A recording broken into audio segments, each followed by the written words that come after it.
Inilah kekuatan bunga majemuk. Makanya kau harus mulai dari sekarang, sedikit demi sedikit, karena menunggu akan membuatmu lebih rugi dari yang kau kira.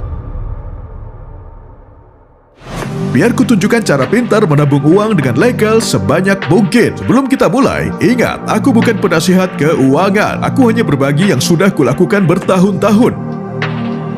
Pertama adalah memilih aset yang akan tumbuh. Banyak cara menumbuhkan uang, tapi tak semua punya resiko atau keuntungan yang sama. Jadi kubayangkan sebagai skala dari yang cukup aman dan tetap ke resiko tinggi dan keuntungan tinggi. Di resiko rendah, kita punya reksadana indeks. Sejujurnya, orang harus mulai dari sini.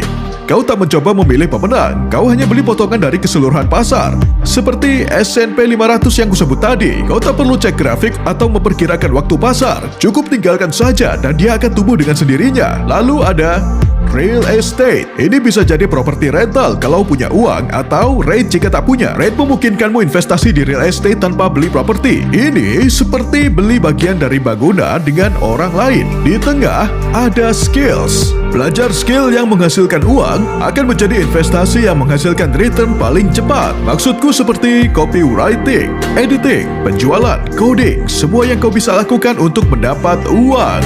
Tak seperti saham atau properti, tak ada yang bisa mengambilnya, tapi itu butuh waktu untuk belajar. Dan ini kenapa ada di skala risiko paling atas dibanding dua yang tadi. Selanjutnya kita punya bisnis online, seperti dropshipping dan penjualan produk digital. Bayarannya bisa tinggi, tapi butuh usaha lebih dan kau harus siap untuk gagal beberapa kali sebelum bisa stabil. Lalu ada saham individu.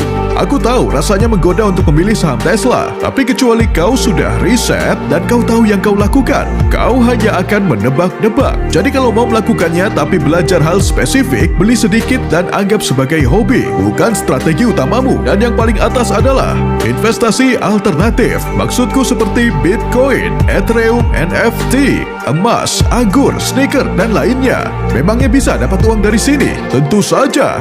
Bisa kehilangan semua dalam semalam? Juga tentu bisa. Aku sudah coba-coba sebagian, tapi aku tak pernah ambil resiko yang tak bisa kubayar. Peluangnya sangat kecil. Asik dicoba, tapi bukan untuk membangun kekayaan jangka panjang. Jadi, kalau aku jadi kau, akan kumulai dari hal yang bisa jadi fondasi, yaitu reksadana indeks dan skill berpenghasilan tinggi. Lalu saat kau sudah lebih pede, kau bisa coba yang lain. Sekarang kau tahu harus investasi apa. Sekarang pertanyaannya, bagaimana caranya? Karena jika kau melakukannya dengan akun yang salah, kau bisa kehilangan banyak uang membayar pajak tak penting tanpa menyadarinya. Makanya langkah kedua membuat akun yang punya keuntungan pajak. Nah, biar kutunjukkan cara pintar menabung uang dengan legal sebanyak mungkin. Sebelum kita mulai, ingat,